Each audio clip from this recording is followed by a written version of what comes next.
when you talk about such things, usually you need to be very careful because people might think either this guy is just bluffing or he's out of his mind. I also know that this is one of the most difficult things to believe in the book.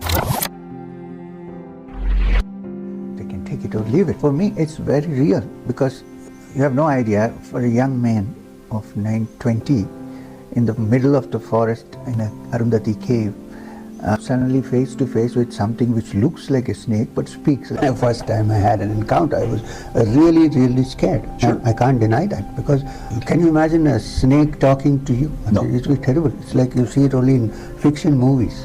Maheswaranath Babaji told me that this being has come to resolve a conflict. He wanted some advice from me.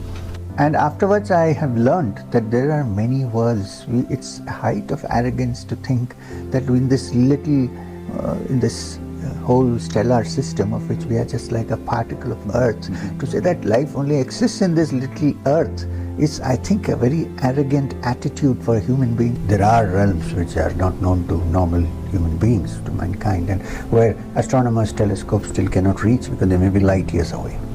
However, the subtle part of our being, which has nothing to do with time and space, can go there.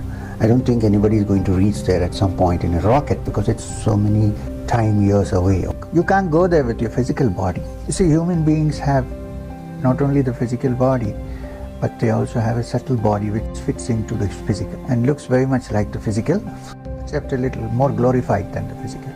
And it can, with proper training, leave the physical and travel. And most people, all people actually do that unconsciously in the night when they go to sleep. If you are clairvoyant by any chance, if you look in the night, on a clear night, you see little tiny threads coming out, lit threads coming out from every house and moving up somewhere. So you actually, these are we, meaning we who have left our bodies in deep sleep and are going to various places. This is possible to do this only in this physical world, generally. It will take some time before you can accustom yourself to go far out of the galaxy. It's not easy to do that. It requires training. And usually, even if it happens for the first time or even for a month, you come out and then there is this gripping fear. What if I can't go back? You're back.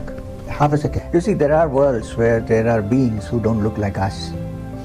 And the Nagaloka is a world populated by highly evolved beings who are in the form of serpents. I mean, for me, it's not, I have no doubt. Not only that, I haven't written about it, but later on I had 2 visitations to the Nagaloka. I have seen that it's populated. They don't need trains, they don't know. They have the places to live which are like, I mean, I won't go into more detail. There are serpents here, but these serpents are different from that. Here, serpents are subsidiary to human beings. They are the major, and there are no human beings, except occasional visitors like us. Yogis who are still there in the physical body here, sometimes may be much more advanced than any intraterrestrial being.